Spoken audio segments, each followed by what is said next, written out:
Құрметті оқырмандар, қал жағдайларыңыз қалай? Демалыс күндеріңіз қалай өтті? Бүгін аптаның бірінші күні. Осы апта сіздерге берекелі, сәттілікке толы ерекше апта болсын. Жаңа аптада жаңа мүмкіндіктер ашылсын сіздерге. Жаңа белестерге көтеріліңіздер. Жақсы тілекпен эфирімізді бастайық. Бүгінгі эфиріміздің тақырыбы миссия деген не? Маған осы сұрақпен өте көп оқырмандар жазады. Соған байланысты бүгін бір қысқаша эфирде түсіндіріп айтып өтейін. Ақпараттың келуіне байланысты, миссияға байланысты біраз тақырыптарды қозғайық. Жалпы миссияны қалай табуға болады, ол қай жақта, оны қай жақтан іздейміз деген сияқты. Менің YouTube оқырмандарыма да сәлем жолдаймын. Қайырлы кеш, қал жағдайларыңыз қалай? Егер де менің каналыма қазір қосылып отырған болсаңыз, менің каналыма тіркеліп, қоңырауды басып қойыңыз. Мен салған жаңа видеолар сізге хабарлама ретінде келіп тұратын болады. Инстаграм оқырмандарыма да сәлем жолдаймын. Қош келдіңіздер. Бүгінгі эфиріміздің тақырыбы миссия деген не? Қазір кішкене қосылсын оқырмандарымыз. Өздеріңіздің сұрақтарыңызды жаза отырыңыздар. Қандай сұрақтарыңыз бар? Не мазалайды? Соңына қарай жауап беріп өтемін. Бүгін эфирді қысқаша өткіземін. 20 минут, 30 минут қана эфир өткіземін. Бүгін қысқаша эфир жасаймын. Сондықтан эфирдің соңына дейін болыңыздар. Өте маңызды, құнды, өзім миссияның не екенін, миссияны өзім қалай түсіндім, қалай таптым, ол туралы айтамын. Әр адамның өмірін тыңдаған кезде, әр адамның туралы әңгімелер тыңдаған кезде адамға көп информация, көп инсайт келеді, жаңа ой келеді. Неге? Өйткені әр адамның тағдыры, әр адамның жүріп өткен тәжірибесі, жүріп өткен өмірі ол келесі бір адамдарға үлгі ретінде беріледі. Сондықтан бір адамдардың тағдыры да, деңгейі де, ойлау қабілеті де, өмірі де, өмір сүру салты да, өмірдегі ұстанымдары да, тұжырымдары, құндылықтары әртүрлі болады. Сондықтан адамдар әртүрлі болғандықтан, әртүрлі деңгейде болғандықтан адамдар бір-бірінен сабақ үйрене алады. Адамдар бір-біріне үлгі ретінде беріледі. Сол үшін бүгін миссия тақырыбын қозғаймыз. Жалпы миссия деген сөздің мағынасы латын тілінен аударылғанда жоғарыдан жоғарғы әлемнен, яғни жаратылыстан жіберілген бір тапсырма. Миссия деген. Яғни біз миссияны өзіміздің жанымыздың тапсырмасы деп білуіміз керек. Жан, біз осы денеде жан болып келдік, демек сол жанның осы әлемге тарататын, жарық ретінде тарататын бір тапсырмасы, бір мақсаты бар. Яғни ол мақсат қандай болуы мүмкін? Ол мақсат әртүрлі болуы мүмкін. Яғни әр адамның өзінің құндылығына байланысты, әр адамның өзінің жүріп жатқан жолына байланысты, әр адамның өзінің жасап жүрген кәсібіне, ісіне байланысты. Ал миссия деген ол бір қатып қалған барлық адам бір тек қана білім беру керек, барлық адам тек қана психолог болу керек, барлық адам тек қана басқа бір мамандықтарды игеріп солай миссиясын өтеу керек деген бұл жақта бір қатып қалған заңдылық жоқ. Миссия деген ол ең алдымен үлкен жауапкершілік талап етеді. Жауапкершілік деген ол елдің алдында, халықтың алдында, өзіңіздің алдында, Алланың алдында, баланың алдында, ата-ананың алдында, тектің алдында барлығы жауапкершіліктен тұрады. Ең алдымен үлкен жауапкершілік ол өзінің өмірін басқару жауапкершілігі. Енді содан бастап адамның өзінің миссиясына дұрыстап келуі, дұрыс жол бастауы содан басталады.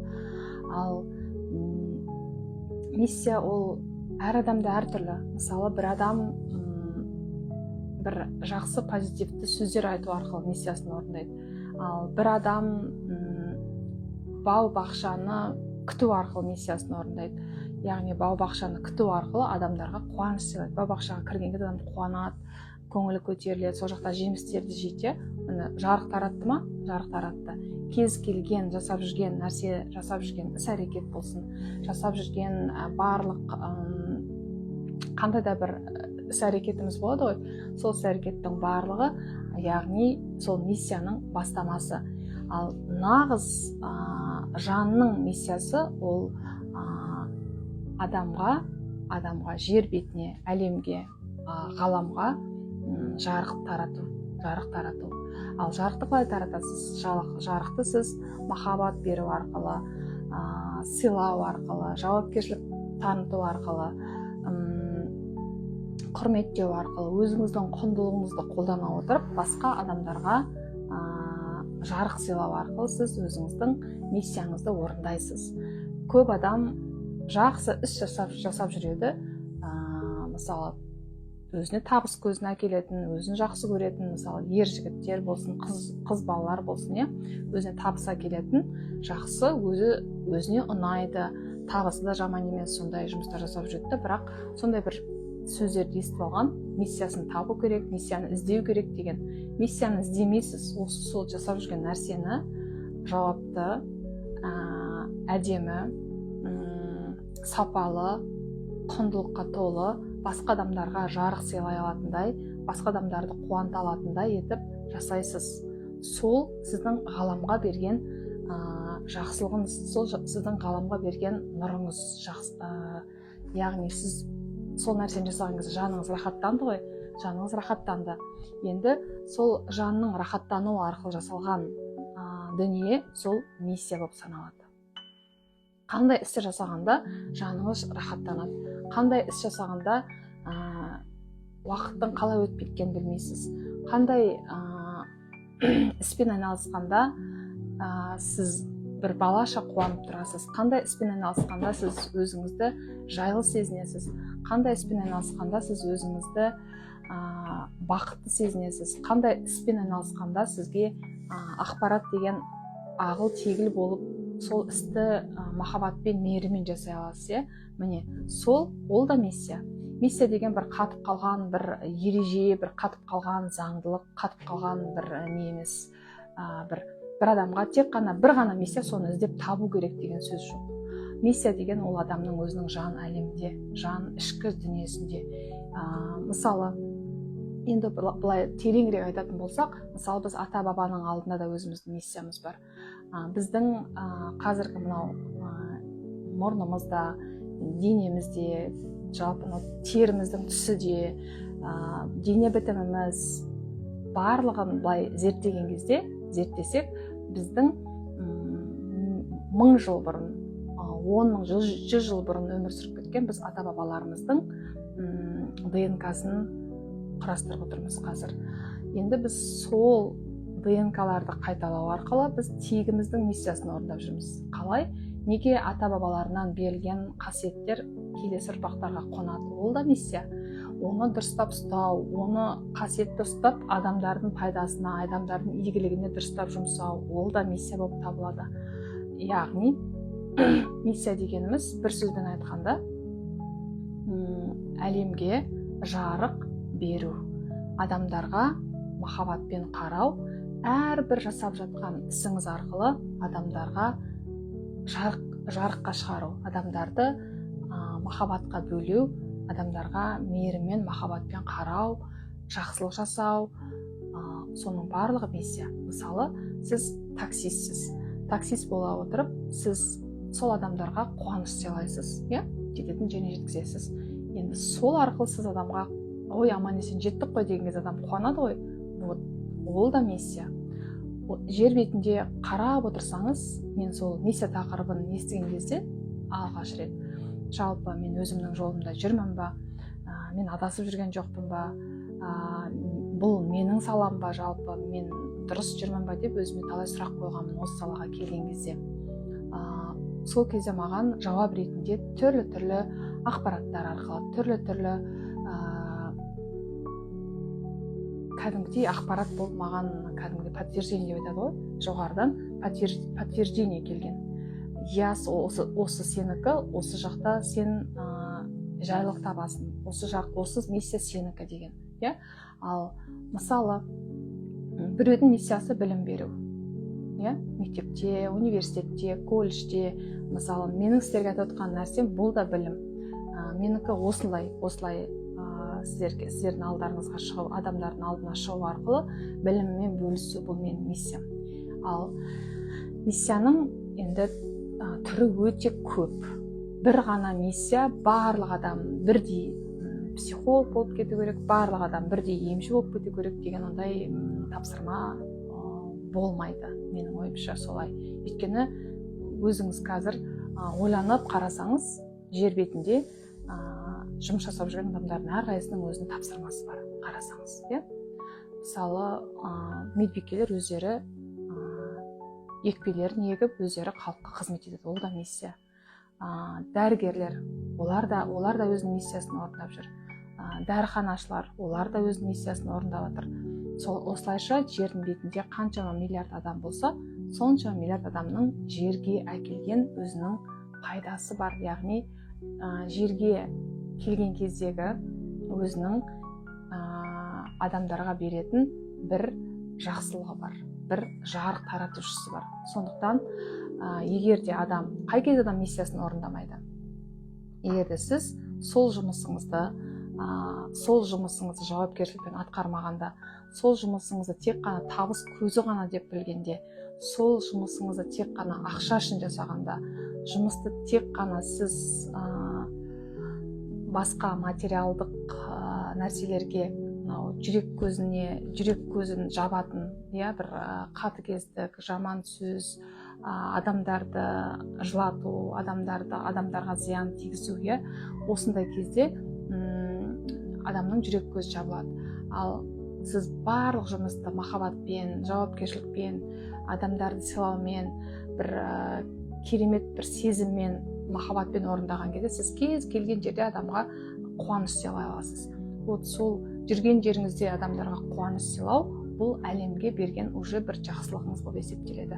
Міне осылайша сіз нағыз негізгі өзіңіздің жан қалауыңызды таба аласыз. Ал жанның қалауы, жанның өзінің жерге келгендегі өзінің бір тапсырмасы, ол негізінде сол жердегі адамдарға жақсылық жасау болды. Ал сіз жақсылықты қандай образда жасайсыз, өзіңіз білесіз. Даяшы болып жақсылық жасайсыз ба? Адам солай өседі. Өсу керексіз. Мысалы, қазір сіз білмеймін, қазір жасап жүрген жұмысыңыз сәл басқаша болса, 1 жылдан кейін сіз өсу керексіз, 2 жылдан кейін тағы да өсу керексіз, 3 жылдан кейін тағы да. Солай сіз өзіңіздің миссияңызды үлкейтіп, көбірек адамдарға жақсылық жасау, осылай сіз өзіңіздің миссияңызды орындай аласыз. Ал миссияны іздеп, мен миссиямды ашайын деп едім, миссиямды табайын деп едім, миссиямды іздеп жүрмін, мен миссиям не деп адамдардан сұраудың қажеті жоқ. Әр адам өз миссиясын біледі, іштей біледі. Ал әр адам өзінің миссиясына қашан қосылады? Ол ішкі әлемін махаббатқа, мейірімге, жақсылыққа толтырғанда, жүрек көзі ашылғанда. Көп адам былай ойлайды: менің ешкімге жамандығым жоқ дейді. Мен жамандығым жоқ, мен жамандық жасамаймын, бірақ менің жолым жабылып қалған. Мен ешкімге зияндығым жоқ дейді. Осы өмірде ешкімге зияндығым жоқ. Мен сүттен ақпын, судан тазамын дейді, былайша айтқанда, бірақ өзінің ойымен, өзінің сөзімен, өзінің әрекетімен адамдарға уже зиян тигізеді, ғаламға зиян тигізеді. Ғаламға пайда тигізудің ең бірінші, ғаламға пайда тигізудің ең бірінші бастамасы жақсы ойда болу, адамдар туралы кемсітпеу, адамдарды мұхатпау, кем санамау, олардың кемшілігін айтпау, осының барлығы, оның барлығы сіздің негізгі миссияңызға бастама болады. Ең алдымен жасап жүрген ісіңізді жауапкершілікпен жасау керексіз, одан кейін махаббатпен жасау керексіз, одан кейін тек қана ақша табу үшін ғана емес, осы жұмыс арқылы мен адамдарға қалай жақсылық жасаймын, сапалы жасау керек, иә. Мысалы, мен қараймын да, бұл кәдімгі өмірлік нәрсе ғой. Қазір мысалы суши, пицца, бірдеңе дегендер қазір көп ашылып кетті ғой.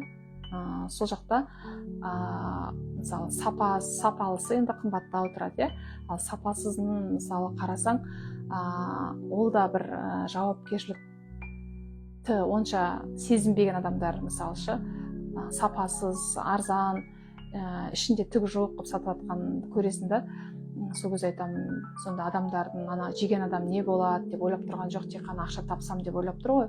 Вот осы кезде ол адамның жүрегі жабықта, тек қана ақша, оның бүкіл ойы тек қана ақша табуда болып тұр. Олай болмау керек. Вот сіз әрбір жасап жатқан жұмысыңызды махаббатпен, бұны адам жейді ғой, бұны адам жасайды, бұны адам қолданады ғой, бұл адамның өмірі ғой. Мысалы, тамақ жеу ол адамның өмірі, былай қарап тұрсаңыз. Осы жерден просто бұл өмірлік, мен өзімнің көзіммен көрген нәрсемді сіздерге айтып отырғаным. Сондай арзан тамақты, мысалы, бір жаңағыдай фастфуд өнімдері өте арзан ғой, қазір көшеде өте көп, иә. Солардың, мысалы, жеп жатқан адамды ойлаймын да, мен мынаны жеген адам қандай болады екен депші. Сол кезде сол сатып жатқан адамда ойлану керек. Ол, мысалы, оның миссиясы сол адамдарға тамақты беру арқылы адамдарға жарық сыйлау ғой, иә, адамдарға махаббат сыйлау. Енді оны ол тек қана табыс көзіне, ақша көзіне ғана айналдырып, тек қана одан ақша табамын деген ниетпен ғана жасап тұрған болса, онда ол өзіне зиянға жасап тұр да, ол өзіне карма жасап тұр. Сәлеметсіз бе, танысқаныма қуаныштымын. Мен де қуаныштымын. Қош келдіңіз менің арнама. Жалпы бүгін миссия туралы айтып жатырмын. Осы эфирді Инстаграм парақшамда және YouTube каналымда сақтаймын. Қарасаңыздар болады, бөлісіңіздер, міндетті түрде эфирмен бөлісіп отырыңыздар, пікір қалдырыңыздар, лайк басыңыздар, бөлісіңіздер және менің каналдарыма тіркеліп қойыңыздар. Менің каналдарымда жалпы өзімнің өмірден түйген, өмірден байқаған, зерттеп жүрген тәжірибелерімен осындай қарапайым тілде бөлісетін боламын. Ол көп адамға қажет, көп адам байқай бермейтін, көп адам ойлана бермейтін, ұсақ түйек нәрселерді байқай бермейтін, энергетикалық деңгейде адамға қалай әсер ететіні туралы мен айтамын. Эфирлерімді қарап шықсаңыздар болады. Осы Инстаграм парақшада, ютубта өте көп эфирлерім бар. Барлығын қарап шығыңыздар. Миссия деген жалпы осылай, ешқандай миссия қуалап, ешқандай менің миссиям не деп өзіңізге ондай ауырлатып, өмірді ауырлатудың қажеті жоқ. Кеш жарық. Қазіргі жасап жүрген жұмысыңыз бар ғой, соны сапалы, саналы түрде, әдемі, жауапкершілікпен, адамдарға пайда келтіретіндей, адамдар қуанатындай етіп жасасаңыз болғаны. Уже сіз миссияңызды орындадыңыз. Сіз қазір жасап жүрген кішкентай нәрсеңіздің өзін сапалы, әдемі, адамдарға бақыт, махаббат сыйлайтындай, адамдардың жүрегінен орын алатындай жасаңыз, сізге Алла келесі деңгейді береді. Сіз осы деңгейдегі кармаңызды отрабатывать етіп біткеннен кейін, келесі деңгейдегі миссияңызға көшесіз. Ал әр адамның миссиясы әртүрлі. Миссияны аспаннан, жерден іздеудің қажеті жоқ. Дәл қазір жасап жүрген нәрсеңізді сапалы түрде жасап, сапалы түрде, саналы түрде, құрметпен, бұны адам жейді, бұл адамға қажет, бұл адамның барлығы жан, бұл адамның барлығына махаббат беру керек деген тұжырыммен, сондай өзіңіздің ішкі құндылығыңызды беру арқылы жасасаңыз, сізде сапалы, саналы, сондай құрмет басталады да, өзіңізге деген. Ал өзіңізге деген құрмет болған кезде, сіз келесі адамдарға да құрмет жасай аласыз. Жаңағы элементарный айтып отырғаным, жаңағы суши, пиццалардың сапасының қазір жоғалып кеткенінің өзі, ол сол адамдар, мысалы, адамға сондай тамақ тарату арқылы адамдарға қуаныш сыйлау керек қой. ал енді оны тек қана ақша тапсам болды деп ішіне ешнәрсе салмай сапасыз етіп жасап адамдарға беріп жатыр. Мысалы оны жеген адамның асқазанына не болады, оның жеген адамның асқазанына, ағзасына қандай пайда келеді, қандай дәрумен алады деген сияқты. Сондай кәдімгідей өзіңізге қалай жанашырмен қарайсыз, басқа адамдарға да дәл сол жанашырлықпен, махаббатпен қарап жасаған жұмыс сол миссия болып орындалады екен. Мен соны әбден өзім де зерттедім, өз-өзімнен зерттедім. Мені білесіздер, мен әрқашан өзім зерттеген, өзім көзім жеткен нәрселерді ғана айтамын. Мен басқа біреулердің айтқанын мен айтпаймын, қайталамаймын. Өзім неге көзім жетті, өзім нені байқадым, өзім қалай түсінемін, сол өзімнің түсінігім бойынша айтамын. Одан кейін ешқандай адамды,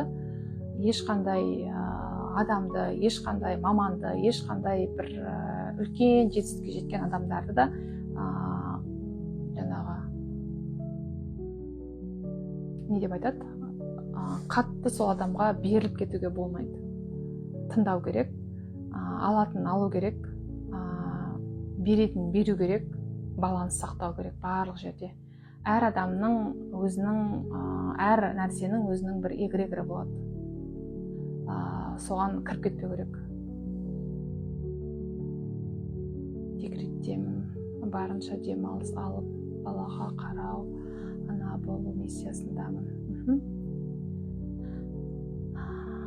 Бір күніміз басқаларға зиянын тигізбейтіндей өткізсек, сол жақсы дейді.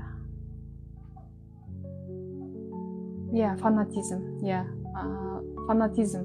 Сол біреудің фанаты болып кетпеңіздер, ешқашан. Тек қана өзіңізге өзіңіз фанат болыңыз, өз-өзіңізді мотивациялаңыз.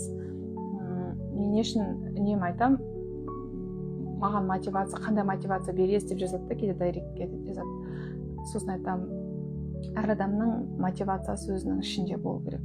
Сіз сыртқы мотивация ол көлік алу, ақша табу, тағы да не, мысалы премия алу, ақшаны көбейту. Ол ақша бітіп қалғаннан кейін бітті, сізде мотивация жоғалады. Ол уақытша мотивация. Ақша ешқашан адамға мотивация болмайды. Мотивация ол ішкі адамның жан дүниесі, адамның жан тыныштығы. Адам жаны тыныш, өмірді сезінген, өмірді қабылдаған, өзінің әйелдік болмысын қабылдаған, өзінің ер адамдық болмысын қабылдаған адам болды. Ол өмірді асықпай, әдемілеп сүреді. Өмірді асықпай сүру керек. Ала сапыран өмірге, болып атқан иллюзиялық өмірге кіріп кетпеу керек та ішіне. Бүйтіп жерге қарасаңыз, қазір адамдар бір-бірімен жарысып, бір-бірімен таласып, құжынап жатыр ғой, бүйтіп. Кірмеу керек та соның ішіне. Просто өмірді сүру керек. Болды. Ешқашан ақшаның соңғысын да, ешқашан мансаптың да соңғысын ешкім тауып, мен соңғы мансабын таптым, болдым деп айтқан адам жоқ. Ондай адам болмаған, болмайды да. Сол үшін өмірді сүру, сол өзіңіздің тегіңіздің алдында, ата-анаңыздың алдында, баланың алдында, өз-өзіңіздің алдында, еліңіздің алдында, халықтың алдында абыроймен, құрметпен, сыйлы болып, өзіңіздің осы берілген тапсырмаңызды орындау болды. Әр жан жерге жіберген кезде, Алладан келдік қой. Жерге жібергенде өзіңді табу арқылы, өзіңді зерттеп, өзіңді дамыту арқылы айналаңа, әлемге, өмірге, ғаламға, адамзатқа, табиғатқа пайдаңды келтір деп жіберді бізді. Миссиясын орындай алмай қалатын, ол кезде жаңа ниет қалып кеткенде, тек қана өзінің пайдасын ойлағанда, арам жолдармен ақша табуды ойлағанда, сол кезде өзінің миссиясынан таяды. Кеше ғана мен, кеше емес, алдың күні бір ер адамды тазаладым. Енді жағдайы өте қазір ауыр болып тұр. Сол кісіден кейін де кішкене өзім былай энергетикалық деңгейде мені қатты қозғап жіберді орнымнан. Өйткені бойындағы сущностьтары өте ауыр болды. Прям полисіне кіргеннен бастап ол кісінің денесін, прям сущностьтардың бейнесінен ол кісінің денесін табу маған өте қиын болды. Сонда ол кісі просто миссиясын дұрыс бастаған, барлығы дұрыс, бата алған кісі, сондай. Бірақ кейін енді бизнесмен кісі, бизнесі бар, бірақ қазір енді ішімдікке тәуелділігі бар, ақшасы бар, үйде бар, коттеджде бар, бірнеше түрлі бизнесте бар, бәрі бар, жан дүние тыныш емес. Енді ол кісіге әлі көп жұмыс жасау керек өзімен. Ол тәуелділігі бар адамдардың бойында міндетті түрде бір емес бірнеше өзінің негативті сущностьтары болады. Солармен контракт жасаса салады. Енді сол адамның миссиясын не үшін ол адамды қозғап отырмын, өйткені сол адамның миссиясы туралы айтқым келіп тұр да. Негізінде миссиясы дұрыс, өзі сол темір саласында жұмыс жасайды екен. Бірақ кейін сол әр адамның айтқанымен жүріп өзін ұмытып кетті, өзін тыңдамады, өзінің сөйтіп малмен айналысқан. Малмен айналысып, сол малды семіртіп сатады ғой, бордақылап сатады, сойып сатады. Сонда бұл кісінің не үшін жол жабық, бұл ситуацияға не үшін келді деп сұраған кезде прям малдың қанының төгіліп жатқанын көрдім. Сол кезде айттым, сізге мал сойып сатуға болмайды. Егер де қоранызда тағы да малдар болса, барлығын тірідей сатып жүріңіз да, малды полностью тоқтатыңыз да, өзіңіздің теміріңізге бағыңыз. Негізгі миссиясы темір сату арқылы адамдарға жақсылық сыйлау, адамдарға махаббат сыйлау, адамдарға жылылық сыйлау. Негізі сол өзі темірден көтерілген кісі ғой. Бірақ жаңағы әр адам әртүрлі айтады, оған ашып алсаш, мынаны ашып алсаш, ақшаңды бүйтіп ал, ақшаңды сөйтіп ал, маған инвестиция жаса деп айтады ғой. Соны өзін тыңдамаған, өзінің қалауы емес, негізінде түсінбейді, малды вообще түсінбейді екен. Малды қалай өсіру керек, ол түсінбейді да, бірақ ашқан. Малды қалай ашып, мал сойғаннан бастап барлығы теріс қарай кеткен. Малдары өле бастаған, бірінен кейін бір өлгенде бір 10 шақты жылқысы бірақ өлген, бүкіл сиырлар қырылып қалған, бүкіл қойлары қырылып қалған, бәрі сондай болған ғой. Сондай белгілер да. Сол үшін миссияны да дұрыстап орындап, миссияға да дұрыстап қарау керек. Жалпы өзіне өмірде сұрақ қою керек. Кез келген адам не істеп жүрмін? Бұл менікі ма, бұл менікі емес па? Мен бұдан адамдарға ең бірінші маңызды сұрақ, мен адамдарға не бере аламын? Осы сұрақ болу керек. Қайтсем ақша табам емес, мен адамдарға не берем? Қандай пайдам тиеді? Болды.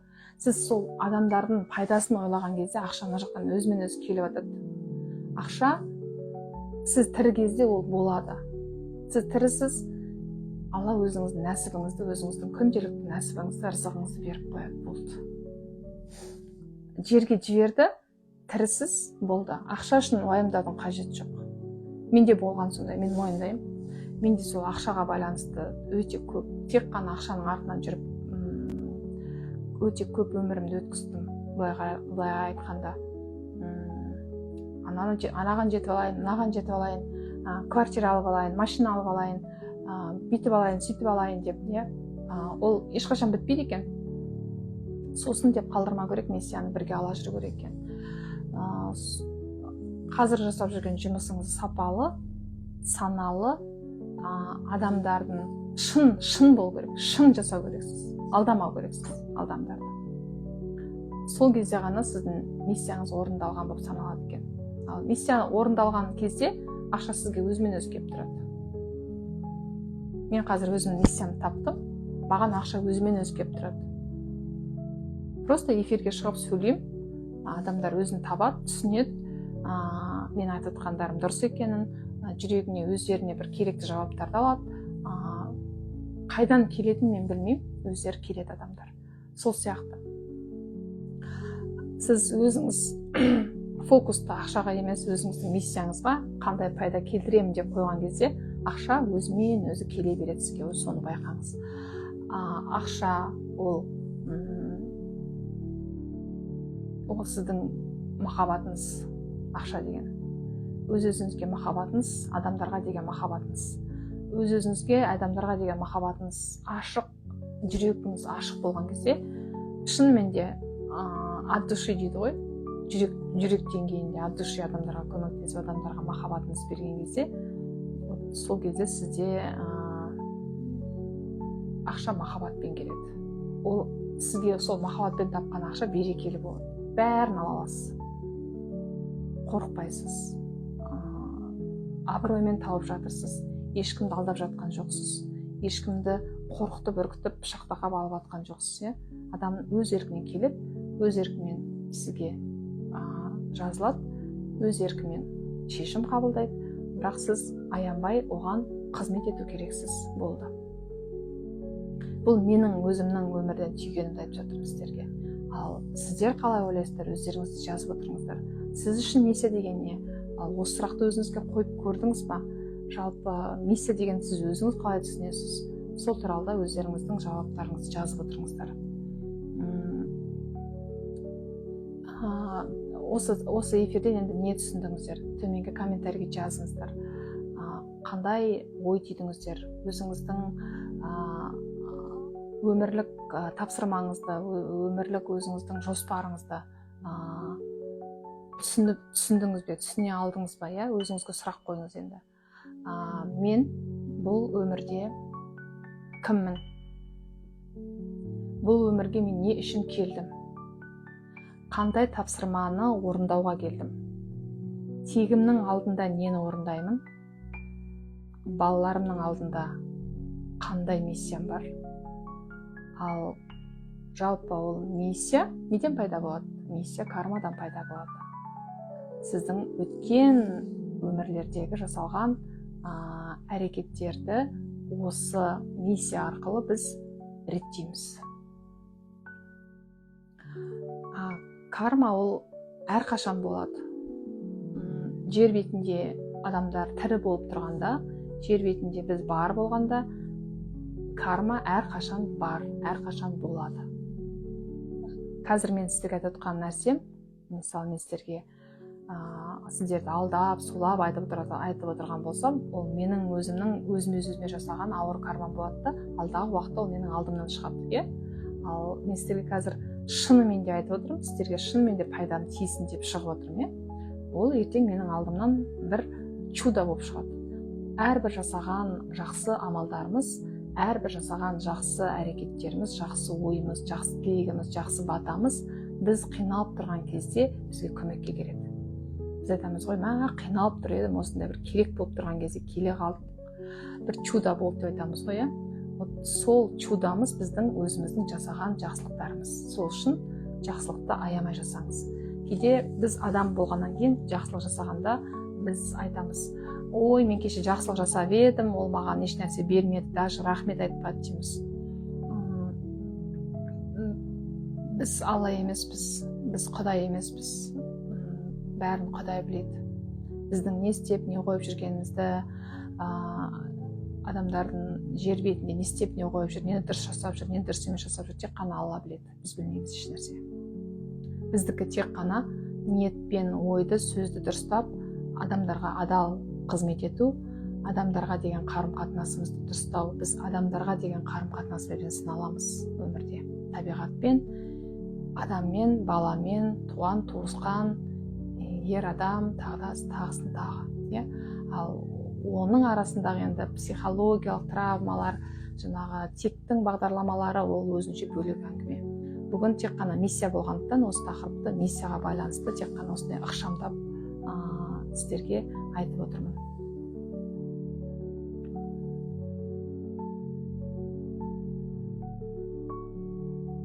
Салыстырмау керек, біз қайталанбас тұлғамыз, Алланың ерекше жаратқан айда нұр дейді.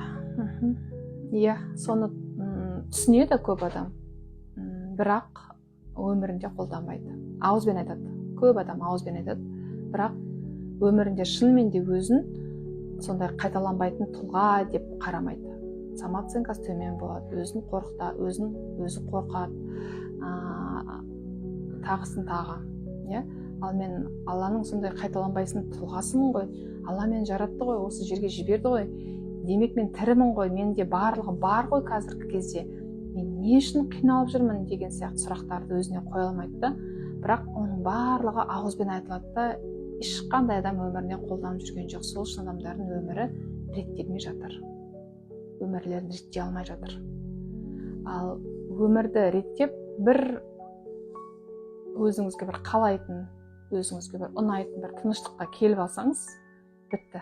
Ары қарай ақырындап өмірден сабақ ала отырып, ситуацияларды қабылдай отырып, ситуацияларға алғыс айта отырып, бата беріп, жақсы көріп, махаббатыңызды әлемге шашып, өзіңізге ғана емес, бүкіл адамдарға, бүкіл әлемге шашу арқылы сіз бақытқа бөлене аласыз.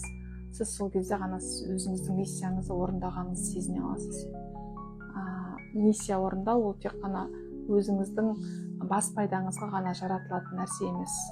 Миссия орындау ол адамдарға жақсылық жасау, табиғатты қорғау, планетаны қорғау, жалпы энергияны сақтау, энергияға құрмет, бәрі соның ішіне кіреді.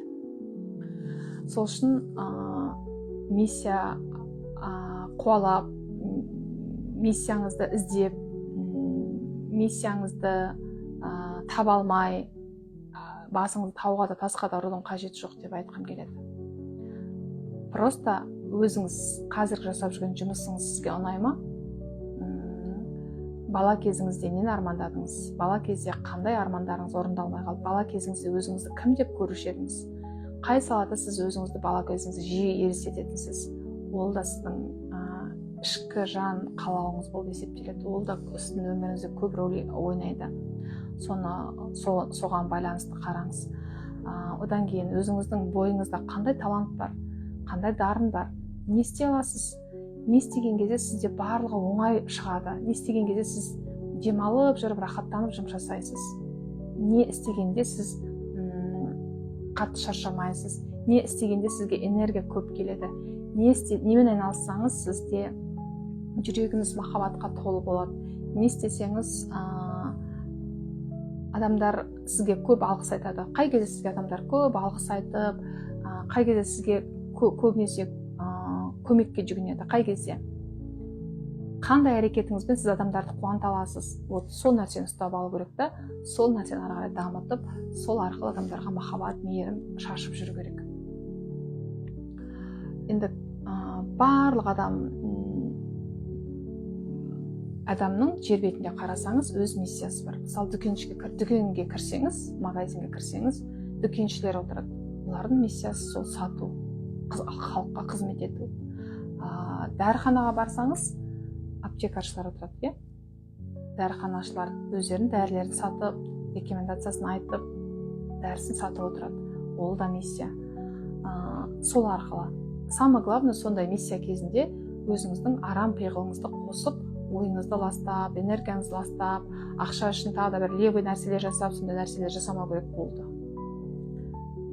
Таза, ниетіңіз таза болу керек, жүрегіңіз таза болу керек, махаббатпен жасау керексіз болды. Сол ғана. Жалпы миссия деген осы. Миссия деген ол жоғарыдан жанмен бірге беріліп келген тапсырма. Әлемге жарық сыйлау үшін, әлемге нұр сыйлау үшін болды. Сол ғана. Зиян келмеу керек табиғатқа, жан-жануарға, құстарға, өсімдіктерге, жерге зиян келмеу керек. Сол кезде біз миссияны орындаймыз. Ең жоқ дегенде жерге қоқыс тастамау. Жоқ дегенде жерге түкірмеу. Жоқ дегенде адамдарға жаман сөз айтпау. Жоқ дегенде боқтамай сөйлеу. Жоқ дегенде жаман ойламау. Жоқ дегенде жаман сөз, ауыр сөз айтпау, Соның барлығы миссияға кіреді. Карма, миссия. Былай қарағанда, карма деген ол сіздің ойыңыз, әрекетіңіз, сөзіңіз, ниетіңіз, сол ғой. Сол арқылы сіз өзіңіздің кармаңызды дұрыс жасап жүрсіз ба, дұрыс жасамай жүрсіз ба, соны да байқауға болады да, өзіңіздің жасап жүрген нәрсеңізден қазіргі. Солай. Тек қана адамдарды адастыруға болмайды, жамандық жасауға болмайды, және зиян келтіруге болмайды. Зиян келтірмеңіз табиғатқа, адамға, өзіңізге сөзбен, оймен, әрекетпен жаңағыдай қан төгу деген сияқты нәрселер жасамасаңыз, табиғатқа зиян келтірмесеңіз болғаны, иә. Сондай нәрселердің өзінің бір адамы болады. Мысалы, қасапшылар өздері сондай туа біткен сондай қасапшы адамдар болады, иә. Сондай әр адамның өзінің бір табиғи жаратылысы сондай, соған бейім болады. Иә, егер де өзіңізге ұнамайтын, денеңізді тітіркенетін,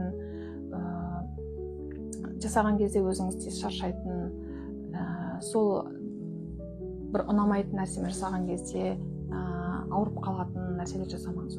Онда сізге емес. Соны байқап көру керек. Миссия дегенде, мысалы, бір жақсы жаңағы жігіт сияқты бизнесі бар ғой, енді ол да жақсы ақша келеді, бірақ жаңағыдай өзіне зияны келіп жатыр, өзін адастырып алды. Сол сияқты қай кезде қалт кеттіңіз, қай кезде неден қателік жібердіңіз, соған қатты назар аудару керек. Жалпы миссия туралы айтқым келгені осы видеомен бөлісіңіздер. Осы видеоны миссиясын іздеп жүрген таныстарыңыз болса, адасып жүрген, мен не істеймін деп жүрген адамдар болса, иә, жіберсеңіз болады. Өйткені осы жақта көп өзінің сүйіктісіне байланысты сурет салғанда демалатын болсаңыз, онда сондай салаға барыңыз. Ол саладан да көп кәсіп ашуға болады, оқыту орталықтарын ашуға болады. Өзіңіз бірнеше оқу орталығында жасап, бірнеше жерден ақша табуға болады. Махаббатпен, мейіріммен қарау арқылы, өзіңіздің махаббатыңызды, мейіріміңізді шашу арқылы, иә? Сондай. Ең бастысы, миссия ол планетаға беретін миссия, одан кейін өзіңіздің ел жұртыңызға, өзіңіздің тегіңізге, ата бабаңызға, иә, одан кейін өзіңіздің отбасыңызға миссия, одан кейін өзіңіздің миссияңыз осы жерге келген кездегі, солай ғой, үлкен миссиядан кіші үлкен бірнеше миссияңыз бар ғой, соны дұрыстап орындау керекпіз. Ол жалпы бір сөзбен айтқанда адамдарға пайдалы болу керек болды. Не істесеңіз адамдарға пайдалы болу керек. Не істесеңіз адамдар қуану керек. Не істесеңіз адамдар махаббатқа бөлену керек. Не істесеңіз адамға жылы сөз, адамның жанын жадырататын, жанын емдейтін сөз айту керек. Не істесеңіз.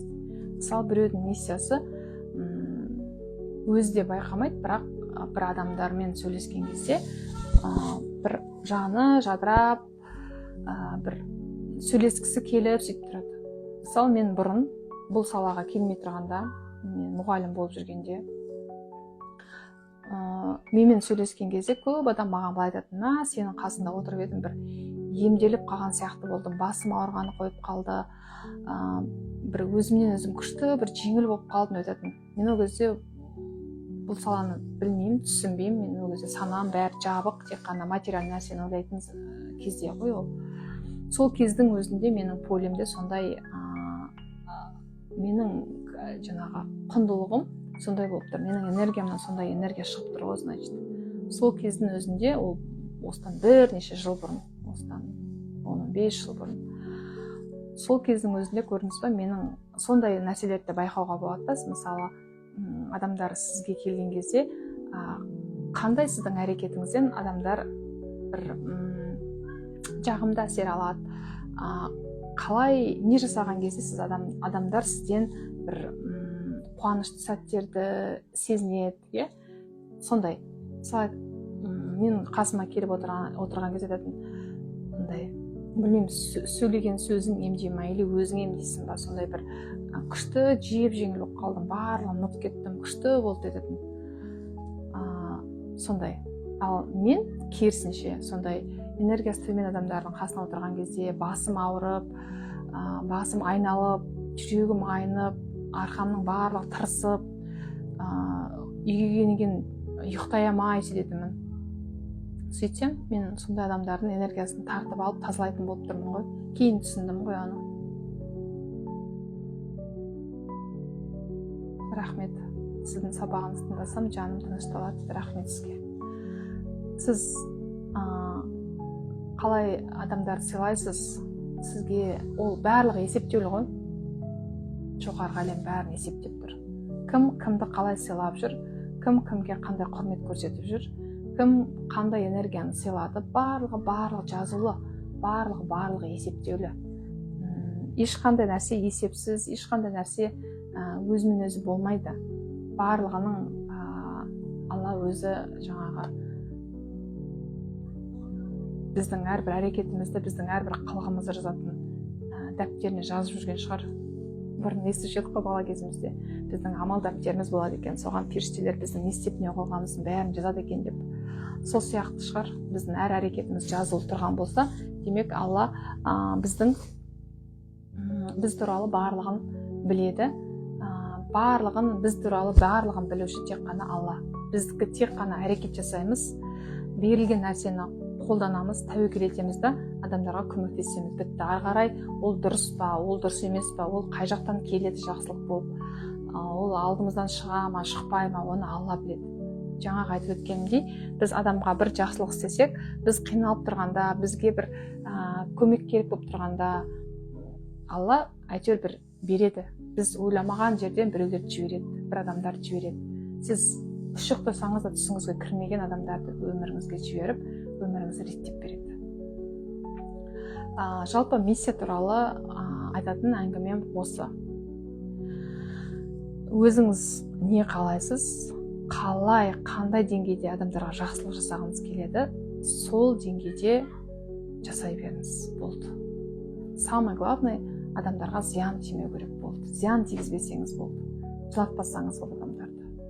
Адамдардың жанын жараламасаңыз болды. Жанын жаралаған кезде өзіңізге жаман карма болады. Өзіңіз жаман карманы алып аласыз.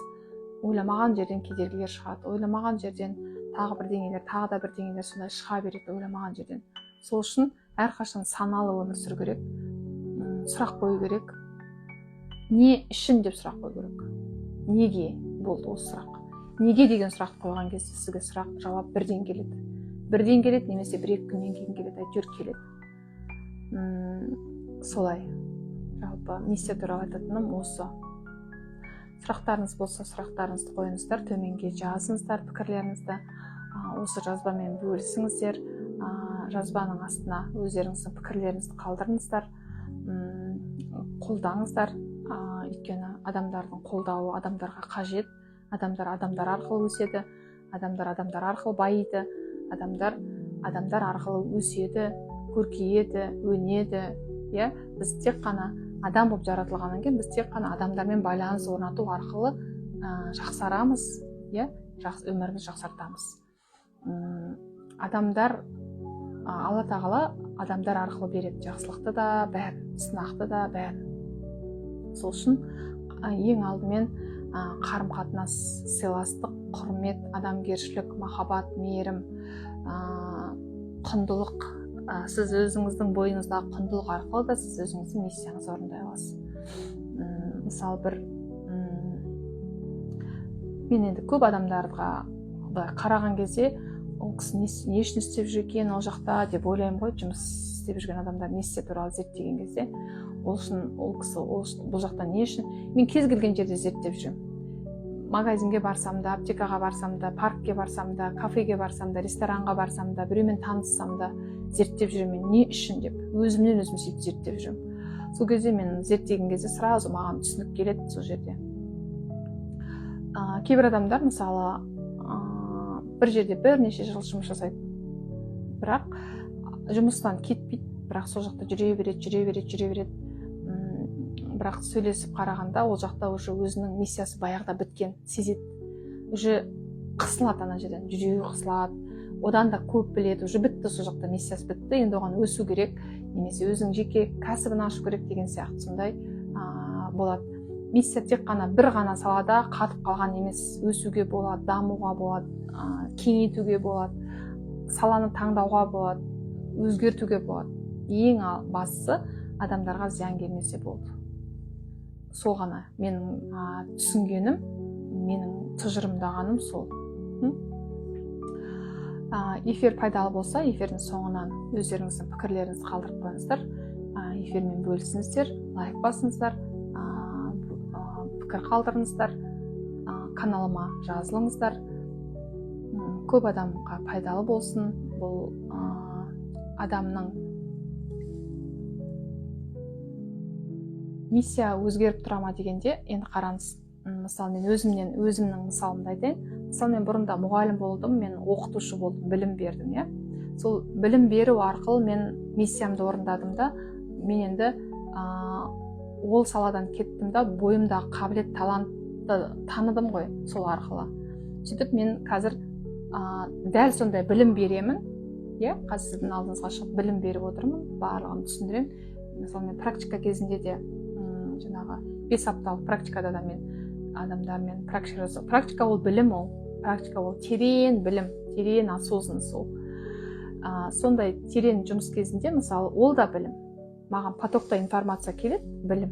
Өзімен өзі келеді маған энергиямен.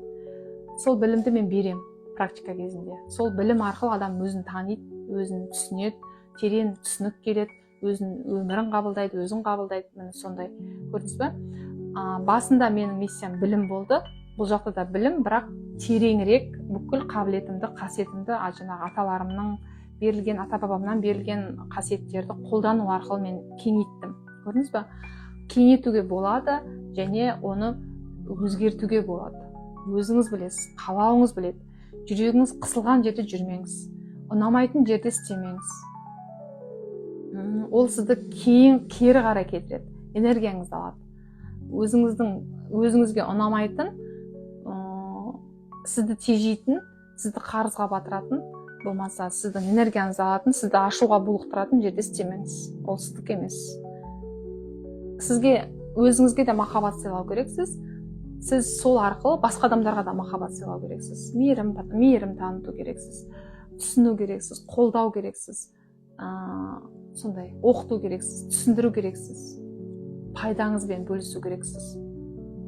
Менікі солай болды енді. Әр адамды әртүрлі, мен барлық адамға бірдей, мынау сіздің миссияңыз емес деп айта алмаймын. Әр адам өзінің ішінде.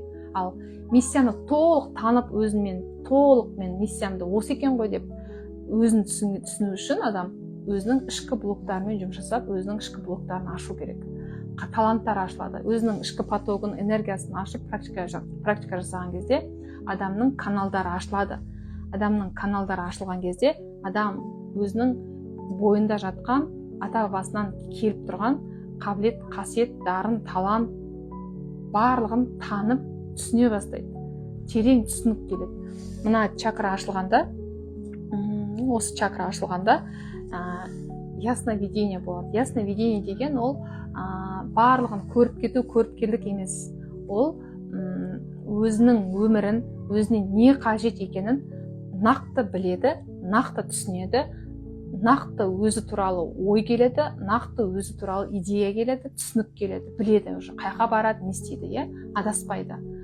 Сол үшін миссияны табу үшін, миссияңызды түсіну үшін ішкі таланттарды, қасиеттерді, дарындарды ашу керек. Біздің бойымызда мыңдаған жыл бұрын өмір сүріп кеткен ата-бабамыздың талант, қасиет, дарындары бар. Мен мысалы қараңыз, мен мысалы тек қана энергетическа ғана жасамаймын. Мен басында энергетическадан бастадым, одан кейін мен көптеген білімдер алдым, иә? Көптеген білімдер алу арқылы мен қазір авторлық өзімнің практикаларым дүниеге келді. Өзінен өзі. Мен оны әдейі жасаған жоқпын. Мен оны вообще пландаған жоқпын. Просто мен өзімнің қабілетім ашылса екен деген ниет болды менде. Мен соған байланысты өзім нейрографиканы оқыдым ғой мен Пискаревтан. Мен специалист по нейрографике. Онда да нем бар. Сол нейрографика арқылы мен өзімді көп дамытып шыңдадым. Ол сурет салу тоже менің мысалы өзім папамда бар. Папама бұрынғы аталарынан берілген.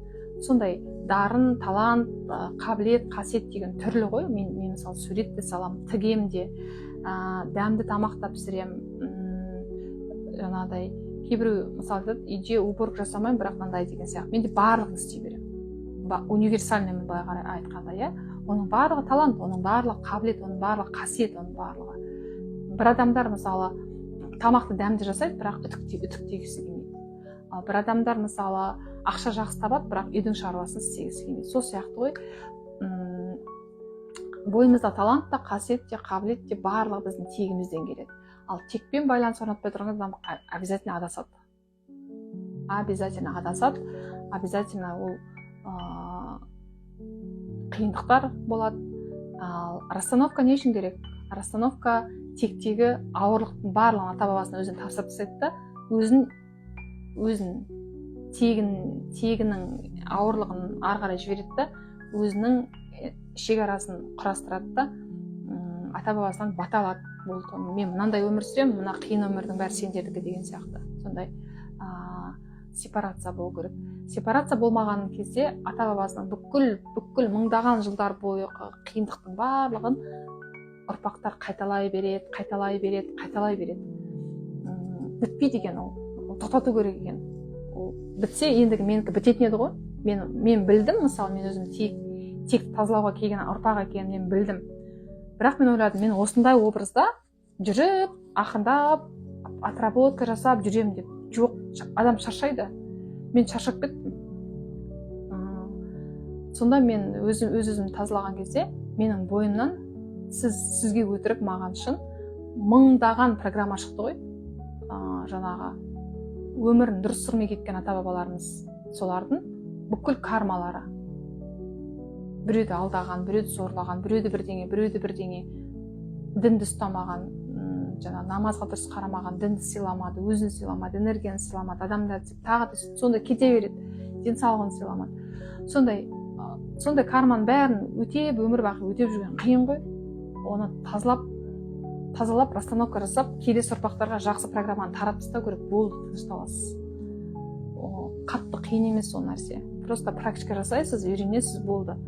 Келесі ұрпақтарыңызға да үйретіп отырасыз. Өзіңіз бір рет үйреніп алыңыз, келесі ұрпақтарға өзіңіз үйретіп отырасыз. Мен көп жұмысты ауыстырдым, еш жерде тұрақтай алмаймын, жүрегім қаламайды, неге олай болды, түсіне алмаймын дейді. Өзіңіздің ішкі энергияңызды бүтіндеу керек. Энергияңыз бүтін құмыраға су құйған кезде ол ақпайды ғой, иә? Ал тұнық су тұрса, ішіңізде, иә, мысалы, сіз өзіңізді қалай сезінесіз? Мысалы, шөлдемей тұрған кезде өзіңізді қалай сезінесіз? Жақсы сезінесіз. Ал енді сол ыдыстан судың бәрі ағып кеткен кезде тез шөлдей бересіз. Шөлдеген кезде өзіңіз жаман сезінесіз, басыңыз айналады, аузыңыз кебеді, өзіңіз жайсыз сезінесіз, иә, сондай. Ал көрдіңіз ба, энергия деген сондай ғой. Энергия деген ол сіздің бойыңызға беріп тұратын қуат, күш. Сіздің күшіңіз жетпеген кезде сіз өзіңізге не керек екенін түсінбей тұрасыз. Энергия тоқ болған кезде сіз өзіңіз, энергия ашық емес қой, потоктар, чакралар бар ғой біздің денемізде. Ең негізгі 7 чакра бар ғой, осы жерге дейін. Ең негізгісі 7. Сол ең негізгі 7 чакра ашық болған кезде адам өзіне не керек екенін біледі, түсінеді, терең түсінеді. Сол кезде бір неге тоқтайды өзі. Сосын өзіңізге сұрақ қойыңыз. Неге бұлай болып тұр? Мен не қалаймын жалпы? Маған не керек? Мен не жасағанда өзіме де, халыққа да, адамдарға да пайдалы болады? Менің немен айналыссам мен сүйіктісімді табамын? Менің сүйіктісім не? Өзіңізге сұрақ қойыңыз, жазыңыз. Қолыңызда не келеді? Бәрін жазыңыз. Тізіп тұрып жазыңыз. Сөйтіп жазған кезде сіз өзіңіздікін сол бірнешесін жазасыз ғой, қолыңызда не келеді. Сосын айтасыз, нан жасап көрдім. Нан жасағанда өзіңді қалай сезінесің? Көзіңіз жұмыңызда елестетіп көріңіз, не істей аламын мен?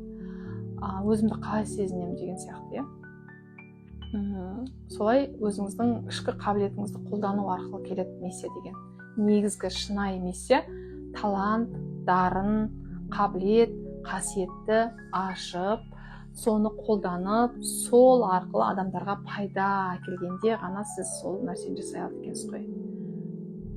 Иә, кейбір адамдар туа бітті өзінің сол миссиясына дүп түседі да, соны ары қарай бизнеске айналдырып, соны байып кетеді. Иә, ол адамдар уже миссиясын тапты, болды.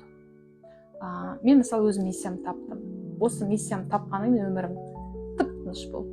Тып-тыныш, кәдімгідей бұрын ондай нәрсе болмағандай, как будто тып-тыныш болды. Кәдімгі өз-өзім таптым. Тегімнің бүкіл программасын өздеріне бердім. Өз программамды өзім құрастырдым. Өз өмірімнің жауапкершілігін өзім алдым. Солай өмірімді реттедім. Ол әр адамның қолынан келеді. Барлық адамның қолынан келеді. Сіздің де қолыңыздан келеді. Менің қолымнан, мен әшейін қарапайым сіз сияқты адаммын ғой. Менің қолымнан келді. Енді сіздің де қолыңыздан келді ғой. Жай ғана практикалар арқылы ғана келеді. Практикалар аса қиын емес. Егер де практика жасалмаған болса, сіздің энергияңыздың барлығы блок болады. Мен сіздерге былай айтайыншы. Сіз кең диқан далада жүрсіз. Маған көп қыздар, келіншектер, жігіттер келеді да, айтады: ой, мен анандай психологта болдым, анада болдым, мынада болдым, миллиондаған ақшалар құртқан. Миллиондаған ақшалар құртады дағы.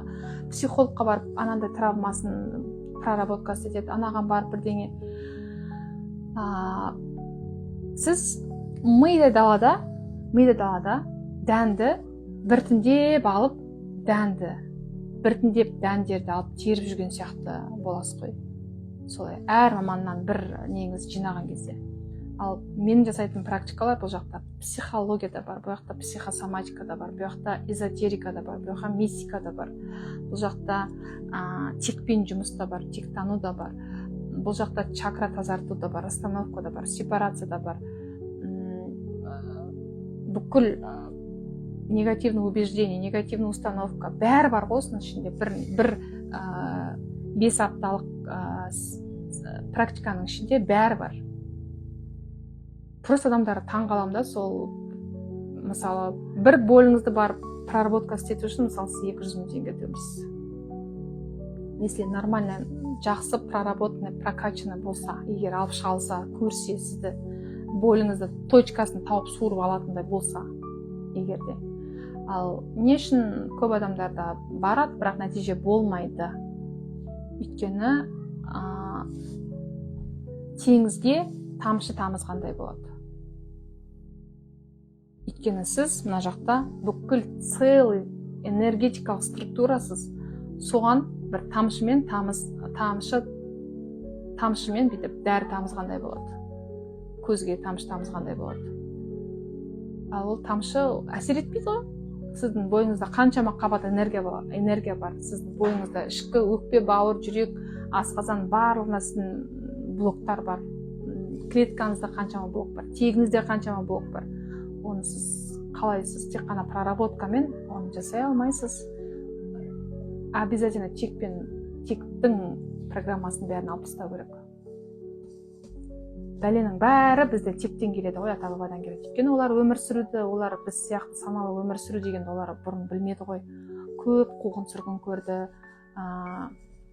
өздерін таппады, миссиясын таппады, өздерін құрастыра алмады, өмірлерін білмеді. Миссия деген білді дейсіз ба? Сол кезде білген жоқ, олар миссия деген не екенін білген жоқ, түсінген де жоқ. Сол үшін де біздің кейінгі туылған, мысалы, осы 80-ші жылдар біздің поколение шығар, сол соңғы ескі поколение. Ары қарай 90-ші жылдардан былай қарай кішкене современный поколение ғой. Олардың ойлау қабілеті, олардың өмірге деген көзқарасы вообще басқаша. 2000-ші жылдардан былай қарай вообще басқаша.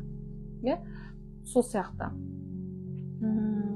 Енді олардың да арасында маған келеді ғой, енді 95-ші жылғы, 98-ші жылғы, 2000-ші жылғы адамдар, жігіттер, қыздар, сол кезде қарасаң, ата-анасының установкалары, оның ата-анасының установкалары. В основном адамды алға қарай жібермей тұратын сол негативный энергиялар ғой. Ал көп бір қыз келіншектер келген, просто өзінің денесін ғана тазалаған ба, сондай бірдеңе әйтеуір біреуге барып кетмеуін түсінген жоқпын, кімге барған. Өздерінің осындай денесін ғана тазалаған, биоэнергетика деді ма, бірдеңе деді, әйтеуір ұмытып қалдым. Ол полені қарау керек та, поле 3 метрге дейін созылады ғой. 3 метрлік полиде сущностьтар болады, соны қарау керек. Оны мен жоғарыдан қараймын. жоғарыдан қарап бойыңызда қандай существтар бар, не үшін олар жабық тұр, соларды қарап олардың барлығын полиден тазалап алып тастаған кейін все, уже адам өзінің кеңістігін өзі басқарады да, өзінің өмірін өзі басқарып, санасы оянып бастайды. Практика сананы оятады, практика энергияны көтереді, практика энергияны бүтіндейді, практика сананы емдейді, практика ішкі жан әлемді емдейді. Адам өзін бүтін сезінеді. Адам бұрынғы дефицит энергиядан шығады. Барлығы жоқ, кедеймін, денсаулығым жоқ, бүйткенді сөйткен деген установканың бәрі кетеді. Адамда кәдімгі целостный бүтін энергия пайда болады. Сол кезде адам действительно өзіне не керек екені өмірде, жалпы өмірге не үшін келген туралы түсініктер пайда болады. Жақсы, құрметті оқырмандар, осымен эфирімізді аяқтаймын. Келесі эфирде кездескенше сау болыңыздар. Тура 1 сағат отырыппын. Бұл эфир сақталады. Инстаграмда да, YouTube каналында да сақтап қоямын. Бөлісіңіздер, лайк басыңыздар және пікір қалдырыңыздар. Сау болыңыздар.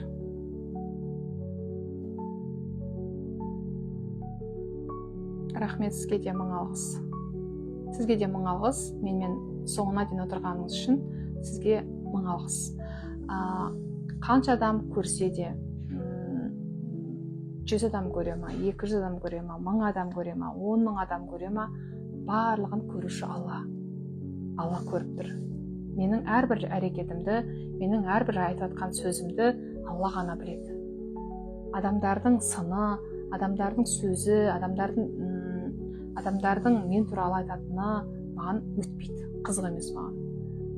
Алла көріп тұр. Мен Алланың алдында өзімнің миссиямды орындауға келген жанмын. Алланың алдында айтатынымды айтып отырмын. Ой келді, шықтым, айттым. Алланың берген қабілетін қолданып, Алланың берген қасиетін қолданып, адамдарға көмектесіп жүрмін. Болды. Тек қана миссиямен жүремін. Болды. Қалған адам маған мен туралы не айтады, не дейді, маған өтпейді. Шыны керек. Мені қанша адам тыңдайды? 1 адам тыңдай ма, 2 адам тыңдай ма, 10 адам тыңдай ма? Алла көріп тұр мені. Болды. Қалған адамдардың адами тұрғыда айтылатын, эго деңгейінде, тәкаппарлық деңгейінде айтылатын әңгімелер маған өтпейді. Тағы да айта кетейін. Өйткені маған бір қыз жазып, сізді аз адам тыңдайды екен деп. Аз адам деген ол қанша адам? Мысалы, мені тыңдайтын, тыңдайды, неге тыңдамайды? Адам, 1 адам болса да ол адам. Сонда ол адамның санасы көрдіңіз бе қай жерде тұр? Сізді ешкім тыңдамайды дейді. 200 адам, 500 адам деген адам емес. Сіз үйіңізге қазір 200-500 адамды жинап көріңіз, қандай бүкіл бір ресторан толады, 200-500 адам. Сіз сол жерде сабақ өткен сияқты боласыз ғой. Сонда көрдіңіз бе, ол кісінің сөйлеген сөзінің өзі дефицит энергиядан сөйлеп тұр. Дефицит жоқ деп тұр. Ал мен үшін маған 1 адам болса да адам бар. Мен айтып тұрмын ба? Значит, мен бармын. Маған айтатын ойды, сөзді, энергияны, потокты, информацияны берді ма? Значит, мен бармын. Болды. Ары қарай әр адам өз деңгейінде сөйлейді. Әр адам өз программасында сөйлейді. Әр адам өзінің блогында сөйлейді. Болды. Солай қыздар. Эфирде қатысқан, эфирде соңына дейін болған барлық қатысушыларға алғыс айтамын. Аман болыңыздар. Келесі эфирдің тақырыбын бірге анықтаймыз. Эфирде келесі кездескенше сау болыңыздар. Жүректеріңізге рахмет. Күшті. Шынайы болған жақсы. Шынайы болайық. Шынайы болған кезде Алла бәрін өз береді. Жүрекке салып қояды бәрін. Сау болыңыздар.